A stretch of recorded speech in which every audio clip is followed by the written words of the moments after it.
The coronavirus situation here in Texas is showing no signs of letting up at this point. Young people who are out and about, not social distancing, not wearing masks, and then taking the virus home. That virus gets spread from everyone to the grandparents to grandchildren. New York now wants to crack down on large crowds gathering in streets throughout the city, practicing little to no social distancing. The concerns have never been greater, and the stakes have never been greater.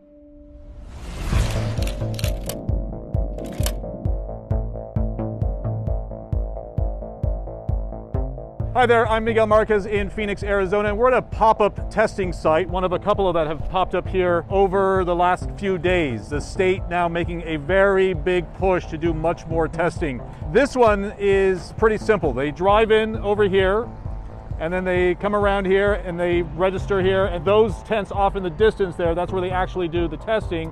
And it's a self-test, so they hand them a test kit. The person puts the nasal swab up their nose right in their own car. They hand it back to the tester, and then it is sent off very quickly.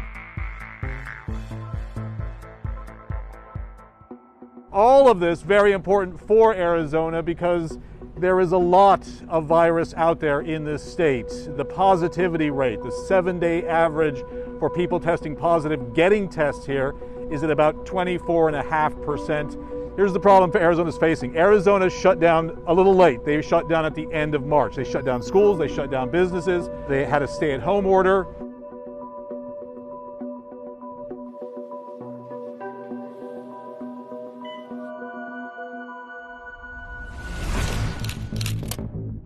This is Los Angeles County, the most populous county in the country, 10 million people. The big concern right now here is hospitalizations. About 2,200 people hospitalized, and almost 30% of them are in intensive care units.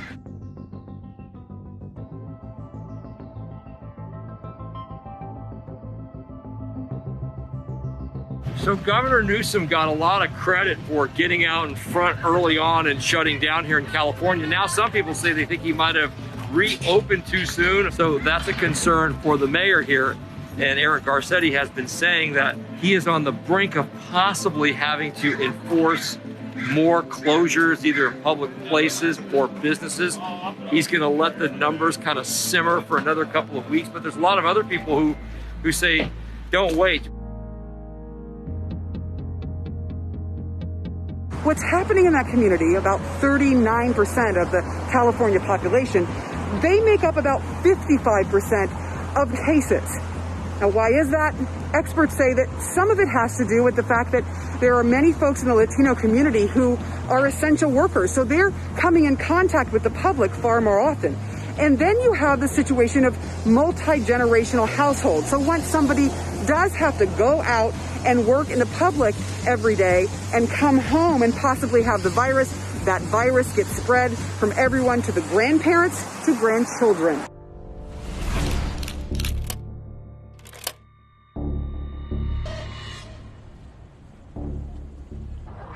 What's behind the surge in cases in Miami-Dade County is a few things. First of all, young people who are out and about, not social distancing, not wearing masks, and then taking the virus home. According to City of Miami Mayor Francis Suarez, he says that there's a few buckets of transmission. First of all, the household, family members spreading this virus to their own family members at home. Then healthcare workers are now contracting COVID. They're not able to come to hospitals like the one that you see behind me to tend to patients and the growing number of patients in Miami-Dade County. To meet increased ICU demand, hospitals are converting regular beds into ICU beds. But what they need are medical professionals who can provide the care.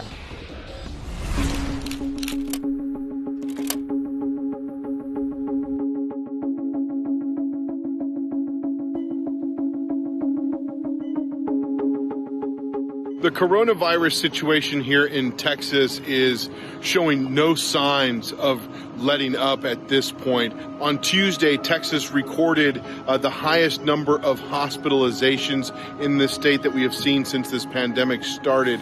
And if you look in one area in particular, it is the South Texas area in Hidalgo County, which is right on the border between South Texas and Mexico. And that is one of the areas of great concern. That yesterday they had a record high number of deaths in that county.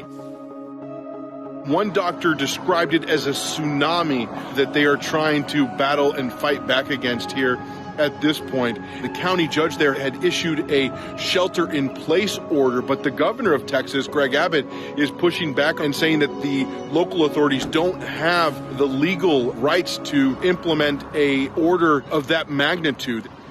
We are in Dallas right now, and if there's one area of the state that perhaps might have a slight sliver of positive news, is here in Dallas County that had been one of the hot spots within this state. And the Dallas County judge is saying that for the last week or so, they've seen a plateau in the number of hospitalizations emerging here in this particular county. He said it's still too early to describe this as a trend, but the idea that there might be a plateau, might be a silver lining here.